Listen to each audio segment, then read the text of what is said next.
नमस्ते फ्रेंड्स। मैं डॉक्टर कृपा देसाई आज आपके सामने important current affairs of December 2020 की एक सीरीज़ लेकर आई हूँ, जिसमें मैंने दिसंबर मंथ के सारे इम्पोर्टेंट क्वेश्चंस जो कोई भी कॉम्पिटिटिव एग्ज़ाम्स में पूछे जा सकते हैं या केबीसी की कोई प्रिपरेशन करता हो तो उसमें भी आ सकते हैं। तो इसमें मैंने सारे चुनिंदे क्वेश्चंस को ही लिया है जो बहुत ही इम्पोर्टेंट है।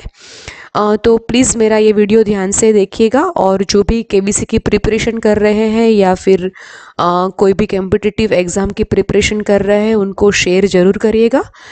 इस वीडियो को बनाने के लिए मैंने बहुत ही मेहनत की है और बहुत ज़्यादा टाइम भी दिया है इस वीडियो को मैंने, तो प्लीज़ मेरे इस चैनल को सब्सक्राइब करना मत भूलिएगा। तो ज़्यादा टाइम ना लेते हुए चलिए शुरू करते हैं। Important current affairs of December 2020, जिसका पहला सवाल है, भारत सरकार ने किसके साथ सुरक्षित और ग्रीन राष्ट्रीय राजमार्ग कॉरिडोर के निर्माण के लिए 500 मिलियन अमेरिकी डॉलर की परियोजना पर हस्ताक्षर किए हैं? जवाब है विश्व बैंक। भारत सरकार और विश्व बैंक ने राजस्थान, हिमाचल प्रदेश, उत्तर प्रदेश और आंध्र प्रदेश राज्यों में सुरक्षित और ग्रीन राष्ट्रीय राजमार्ग कॉरिडोर के निर्माण के लिए 500 मिलियन अमेरिकी डॉलर की परियोजना पर हस्ताक्षर किए हैं। यह परियोजना सड़क परिवहन और राजमार्ग मंत्रालय की सुरक्षा और हरित प्रौद्योगिकी योग के मुख्य धारा में लाने की क्षमता भी बढ़ाने वाली है। विश्व बैंक है जिसका मुख्यालय वॉशिंगटन डीसी में है। इसके अध्यक्ष डेविड मालपास है और स्थापना 1944 में हुई थी और हमारे केंद्रीय सड़क परिवहन और राजमार्ग मंत्री श्री नितिन गडकरी जी है। अगला सवाल की बात करें तो केंद्रीय मंत्रिमंडल ने किसकी सेवाओं में 100% एफडीआई को मंजूरी दी है? जवाब है डीटीएच यानी कि डायरेक्ट टू होम। केंद्रीय मंत्रिमंडल ने डीटीएच यानी कि डायरेक्ट टू होम प्रसारण सेवाओं के लिए संशोधित दिशा निर्देशों को अपनी मंजूरी दे दी है, जिसके बाद डीटीएच में 100% प्रत्यक्ष विदेशी निवेश यानी कि फॉरेन डायरेक्ट इन्वेस्टमेंट के साथ साथ लाइसेंस की अवधि भी बढ़ाकर 20 साल तक की कर दी गई है। अगला सवाल है, कैबिनेट ने किन 4 फिल्म मीडिया इकाइयों के विलय को मंजूरी दी है? यहाँ टाइपिंग मिस्टेक है, किन 4 हाउस है, जवाब है फिल्म डिवीजन, फिल्म समारोह निदेशालय, भारतीय राष्ट्रीय फिल्म अभिलेखागार और बाल फिल्म सोसाइटी। कैबिनेट में 4 का विलय राष्ट्रीय फिल्म विकास निगम यानी कि नेशनल फिल्म डेवलपमेंट कॉरपोरेशन के साथ करने की मंजूरी दी है। अगला सवाल की बात करें तो फ्रूट्स पोर्टल का अनावरण किसने किया है? उत्तर है कर्नाटक सरकार ने। कर्नाटक सरकार ने एक ही मंच पर कृषि संबंधी जानकारी और कृषि ऋण विवरणों को इकट्ठा करने के लिए ई गवर्नेंस पोर्टल यानी कि किसान पंजीकरण और एकीकृत लाभार्थी सूचना प्रणाली का अनावरण किया है। फ्रूट्स का फुल फॉर्म देखें तो farmer registration and unified beneficiary information system. Canara bank ने पायलट प्रोजेक्ट के आधार पर फ्रूट्स को चलाने की सहमति दी है। अगला सवाल है, पे यू डे या टोकन पेमेंट शुरू करने के लिए किसके साथ साझेदारी की है? तो पेयू ने गूगल पे के साथ मिलकर भारतीय व्यापारियों के लिए टोकन भुगतान की सेवा की शुरुआत की है। गूगल के साथ साझेदारी की है तो गूगल के सीईओ है सुंदर पिचाई, हेडक्वार्टर कैलिफोर्निया में है। पेयू जो उसकी स्थापना 2006 में हुई थी। पेयू के सीईओ है लॉरेंट ले। अगला सवाल है, कमला देवी चट्टोपाध्याय बुक प्राइज किसको मिला है? जवाब है हाल ही में Kamala Devi Chattopadhyay new India foundation book prize 2020 जो कि भारत पर लिखी सर्वश्रेष्ठ गैर काल्पनिक बुक के विजेताओं की घोषणा हुई है। यह पुरस्कार अमित आहूजा को उनके mobilizing and marginalized ethnic parties without ethnic movements, Oxford University Press और पूर्व केंद्रीय मंत्री श्री जयराम रमेश को उनके Checkered Brilliance, the Many Lives of V K Krishna Menon, Penguin Random House, जो कि राजनीतिक और नैतिक और राजनयिक वीके कृष्ण मेनन की जीवनी पर है, उनके लिए संयुक्त रूप से दिया गया है।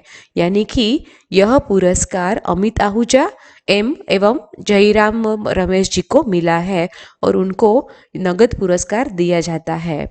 अगला सवाल की बात करें तो हाल ही में किस कॉलेज को यूनेस्को ने पुरस्कार से अलंकृत किया गया है? उत्तर है के अमर सिंह कॉलेज। उसको सांस्कृतिक विरासत संरक्षण के लिए 2020 के यूनेस्को एशिया पैसिफिक अवार्ड्स में अवार्ड्स ऑफ मेरिट से नवाजा गया है। यह कॉलेज की इमारत 80 साल पुरानी है और केंद्र शासित प्रदेश जम्मू और कश्मीर में अमर सिंह कॉलेज में intake Indian national trust for art and cultural heritage द्वारा इसका संरक्षण कार्य किया गया था। अगला सवाल है CII ITC सस्टेनेबिलिटी अवार्ड्स 2020 किसने जीता है? तो जवाब है NTCP यानी कि national thermal power corporation limited. NTCP ने दूसरी बार कॉरपोरेट एक्सीलेंस श्रेणी में प्रतिष्ठित CII ITC सस्टेनेबिलिटी अवार्ड्स 2019 और 2020 में जीता है। NTCP के MD और CEO है गुरदीप सिंह, जिसकी स्थापना 1975 में हुई थी और उसका मुख्यालय है नई दिल्ली में। अगला सवाल है कि अयोध्या है उसका एक नाम की एक पुस्तक लिखी गई है जो कि माधव भंडारी जी द्वारा लिखी गई थी और उसका विवेचन देवेंद्र फडणवीस जी ने किया है। अगली पुस्तक है ओह मिजोरम, जो कि श्री PS श्रीधरण पिल्लई द्वारा लिखी गई थी और उसका विमोचन उपराष्ट्रपति श्री वेंकैया नायडू जी ने किया था। और ओह मिजोरम श्री S श्रीधरण पिल्लई, जो कि मिजोरम के गवर्नर है, उनका पहला कविता संग्रह है। अगला सवाल देखें तो बंगाल बेसिन क्या है?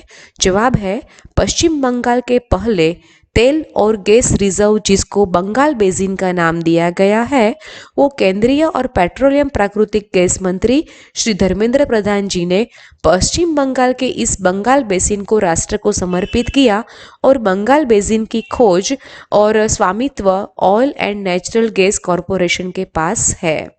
अगला सवाल है ग्रीहा शिखर सम्मेलन के बारे में, जिसका उद्घाटन वर्चुअली उपराष्ट्रपति श्री वेंकैया नायडू ने किया था। 12वीं ग्रीहा means green rating for integrated habitat assessment summit का आयोजन किया गया था। इस सम्मेलन का विषय था रिजुवेनेटिंग रेजिलाइटन हैबिटेट्स था। यह भारत में सतत आवास विकास पर चर्चा और विचार विमर्श करने के लिए वार्षिक मुख्य कार्यक्रम में से एक है। अगला सवाल है केरल सरकार किसके साथ मिलकर भारत के पहले जेंडर डेटा हब के लिए समझौता किया है? जवाब है संयुक्त राष्ट्र महिला यानी UN वुमन। संयुक्त राष्ट्र महिला और केरल सरकार ने भारत के पहले जेंडर डेटा हब की स्थापना के लिए हाथ मिलाया है। यह सह संचालन 3 प्रमुख क्षेत्रों, पहला है द जेंडर पार्क में जेंडर डाटा सेंटर की स्थापना, दूसरा है लिंग समानता पर अंतर्राष्ट्रीय सम्मेलन के दूसरे संस्करण का शुभारंभ और तीसरा है लैंगिक समानता पर वैश्विक मानक फ्रेमवर्क प्रयासों को बढ़ावा देना और महिला का सशक्तिकरण में सहयोग करना जैसे कई समझौते किए गए हैं। जेंडर हब नवंबर 2015 में जेंडर इक्विलिटी पर आयोजित इंटरनेशनल कॉन्फ्रेंस के माध्यम से निर्धारित लक्ष्यों पर आधारित है। अगला सवाल है अंडमान निकोबार के DGP का कार्यभार किसने संभाला है? जवाब है सत्येंद्र गर्ग जी। अंडमान निकोबार द्वीप के उपराज्यपाल श्री DK जोशी है। अगला सवाल है इन्फिनाइट इंडिया का ऑनलाइन पोर्टल किसने लॉन्च किया है? तो जवाब है ICICI बैंक। अगला सवाल की बात करें तो बड़ौदा मिलिट्री सैलरी समझौता ज्ञापन किसके बीच हुआ? जवाब है bank of Baroda. Bank of Baroda ने भारतीय नौसेना और भारतीय तटरक्षक बल के साथ एक एमओयू पर हस्ताक्षर किए, जिसके तहत बैंक खाता धारकों को सुविधाओं के साथ अनुकूलित सेवाएं भी प्रदान करेगा। बैंक ने बड़ौदा मिलिट्री सैलरी पैकेज के माध्यम से यह सेवा दी है। बैंक ऑफ बड़ौदा के बारे में जाने तो इसका मुख्यालय बड़ौदा गुजरात में है। अध्यक्ष हसमुख अधियाजी है और इसके एमडी सीईओ संजीव चड्ढा है। अगला क्वेश्चन है, लीजन ऑफ मेरिट से किसे सम्मानित किया गया? उत्तर है हमारे prime minister Shri Narendra Modi sir को। अमेरिकी राष्ट्रपति डोनाल्ड ट्रंप ने प्रधानमंत्री श्री नरेंद्र मोदी को अमेरिका के सर्वोच्च सम्मान द लीजन ऑफ मेरिट से सम्मानित किया है। इस पुरस्कार को प्रधानमंत्री की तरफ से अमेरिका में भारत की राजदूत तरनजीत सिंह संधू ने अमेरिकी राष्ट्रपति राष्ट्रीय सुरक्षा सलाहकार रॉबर्ट ओ ब्रायन से व्हाइट हाउस में 21 दिसंबर 2020 को स्वीकार किया है। ये मैंने बनाया है, मैं डॉक्टर कृपा देसाई। सारे इम्पोर्टेंट क्वेश्चन को मैंने पार्ट 2 में शामिल किया है। एक पार्ट 1 भी मैंने थोड़े दिनों पहले अपलोड किया था। बाकी के पार्ट 3 पार्ट 4 भी मैं लेकर आ रही हूँ, तो मेरे साथ जुड़े रहिएगा प्लीज़। इस वीडियो को बनाने के लिए बहुत मेहनत लगी है, तो इसको चैनल को सब्सक्राइब करना मत भूलिए। इस वीडियो को मैक्सिमम लाइक और शेयर ज़रूर करिएगा। Thanks for watching. Bye bye.